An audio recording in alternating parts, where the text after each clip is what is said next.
Hi, boys and girls. It was so nice to see so many of you on our Google Meet.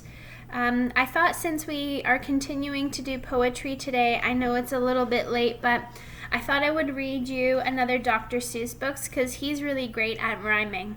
So the book that I've chosen today is another one of our favorites. It's The Lorax by Dr. Seuss, published by Random House. Here we go. I hope you enjoy it.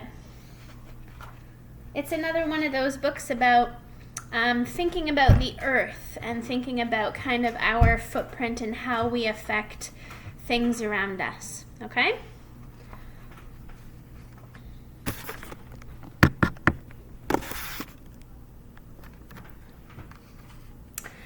At the far end of town where the grickle grass grows and the wind smells slow and sour when it blows and no birds ever sing except old crows is the street of the lifted Lorax.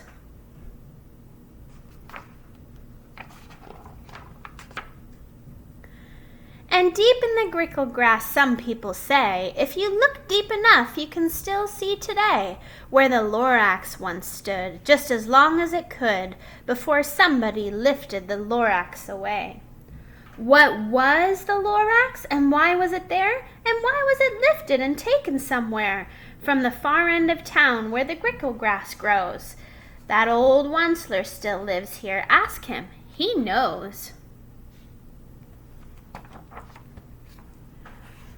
You won't see the Onceler. Don't knock at his door. He stays in his lurkum on top of his store. He lurks in his lurkum cold under the roof, where he makes his own clothes out of muffered moof. And on special dank midnights in August he peeks out of the shutters, and sometimes he speaks and tells how the Lorax was lifted away.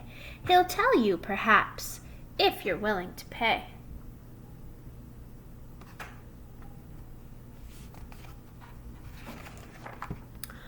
On the end of a rope, he lets down a tin pail, and you have to toss in 15 cents and a nail, and the shell of a great-great-great-grandfather's snail.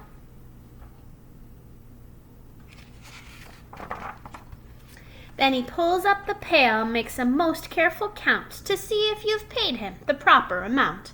Then he hides what you paid him away in his snub, his secret strange hole in his groovyless glove. Then he grunts, I will call you by whispermaphone, for the secrets I tell are for your ears alone.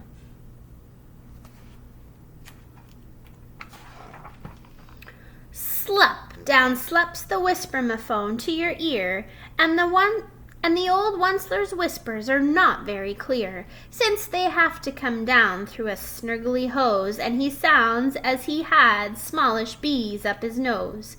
Now I'll tell you, he says, with his teeth sounding gray, how the Lorax got lifted and taken away.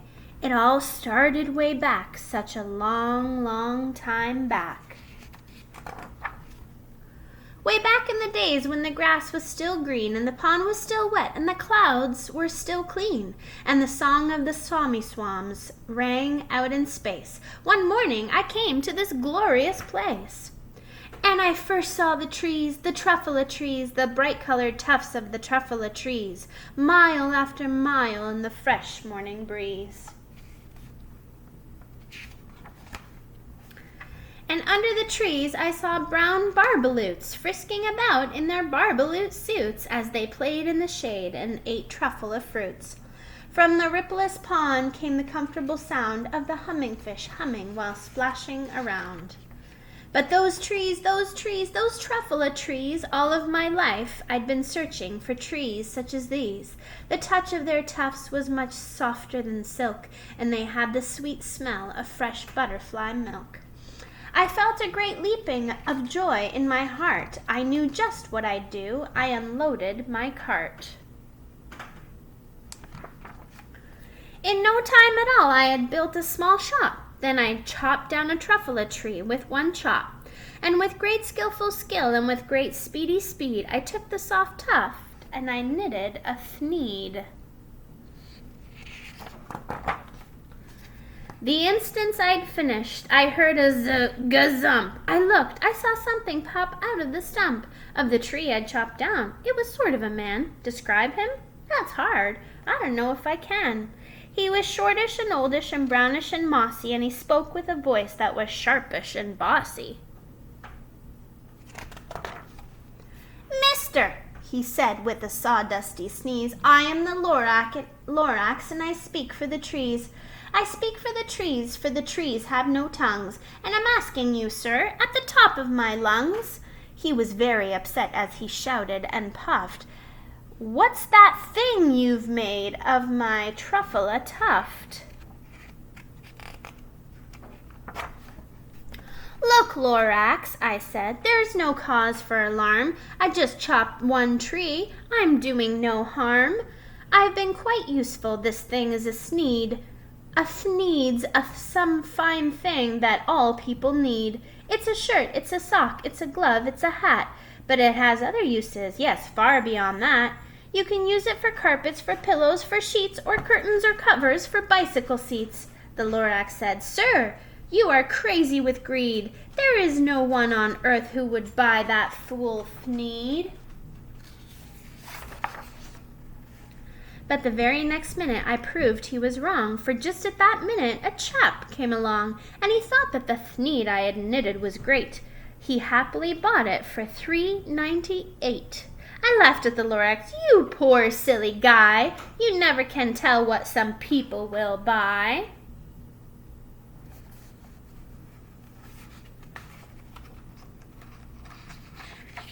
My pages are stuck together. I repeat, cried the Lorax, I speak for the trees. I'm busy, I told him, so be quiet if you please. I rushed across the room and in no time at all built a radio phone. I put in a quick call. I called on my brothers and uncles and aunts. And I said, listen here, here's a wonderful chance for the whole Onceler family to get mighty rich. Get over here fast, take the north road to North Nitch. Turn left at Wee Hawkins, sharp right at South Stitch.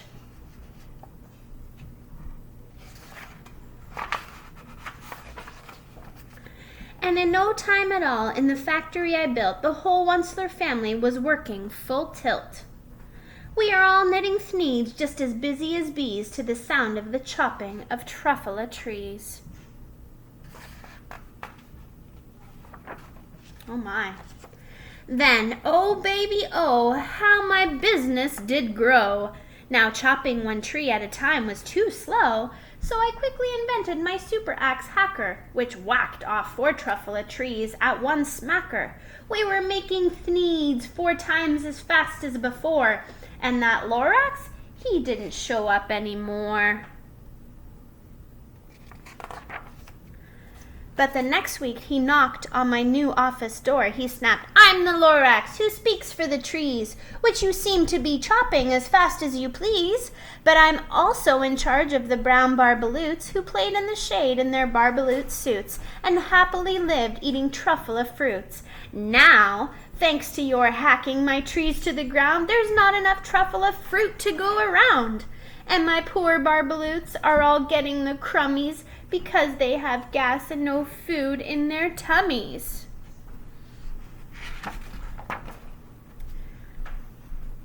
They love living here, but I can't let them stay. They'll have to find food, and I hope that they may. Good luck, boys, he cried, and he sent them away. I, the Onceler, felt sad as I watched them all go, but business is business, and business must grow, regardless of crummies and tummies, you know.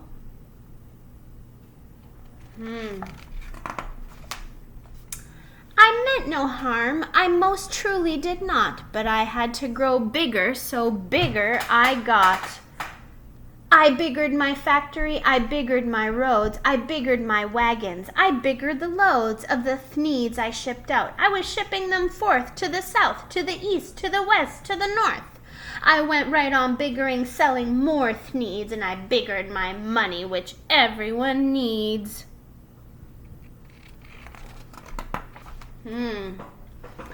Then again, he came back. I was fixing some pipes when that old nuisance Lorax came back with more gripes. I am the Lorax, he coughed and he whiffed. He sneezed and he snuffed. He snargled, he sniffed. Onceler, he cried with a cruffulous croak. Onceler, you're making such smogulous smoke. My poor swami swans, why, they can't sing a note. No one can sing who has smog in their throat.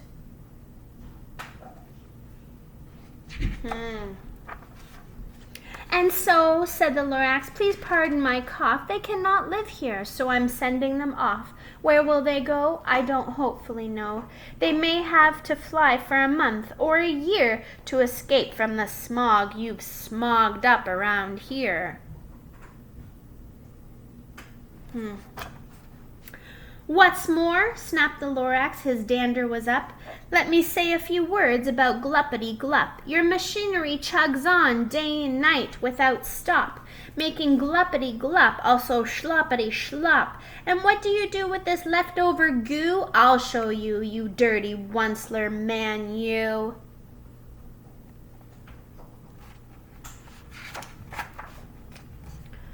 You're glumping the pond where the humming fish hummed. No more can they hum, for their gills are all gummed. So I'm sending them off. Oh, their future is dreary. They'll walk on their fins and get woefully weary in search of some water that isn't so smeary. Yuck. My goodness. And then I got mad. I got terribly mad. I yelled at the Lorax, now listen here, Dad. All you do is yap yap and say bad, bad, bad, bad. Well, I have my rights, sir, and I'm telling you, I intend to go on doing just what I do. And for your information, you Lorax, I'm figuring on biggering and biggering and biggering and biggering. Turn more truffle trees into thneeds, which everyone needs. Oh my. And at that very moment, we heard a loud whack. From outside in the fields came a sickening smack of an axe on a tree. Then we heard the tree fall, the very last truffula tree of them all.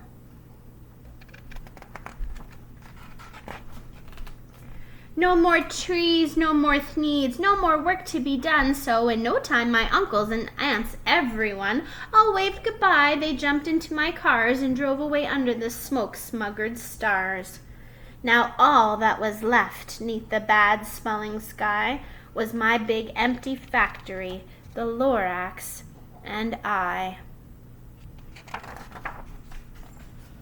The Lorax said nothing, just gave me a glance, just gave me a very sad, sad backward glance, as he lifted himself by the seat of his pants, and I'll never forget the grim look on his face when he hoisted himself and took leave of this place through a hole in the smog without leaving a trace.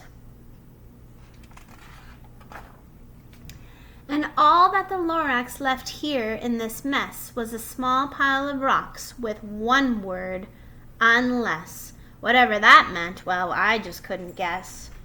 That was long, long ago, but each day since that day I've sat here and worried away. Through the years, while my buildings have fallen apart, I've worried about it with all of my heart.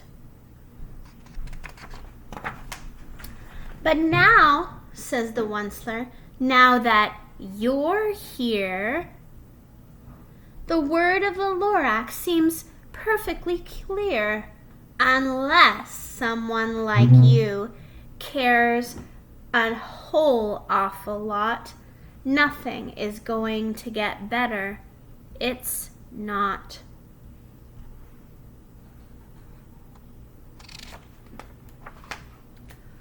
So catch, calls the Onceler. He lets something fall. It's a truffula seed. It's the last one of all. You're in charge of the last of the truffula seeds, and truffula trees are what everyone needs.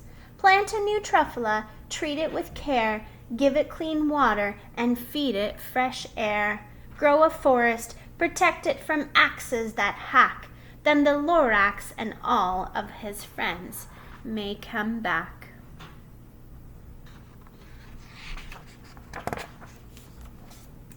And that's the end of the story. Boys and girls, I hope that you enjoyed listening to the rhyming of Dr. Seuss. He's one of our favorite authors. And maybe thinking about what kind of effect that we have on each other, and what kind of effect we have on our environment and the animals around us. I hope that you get to go outside and maybe see some animals and enjoy being outside in nature. And I will see you next week. Bye.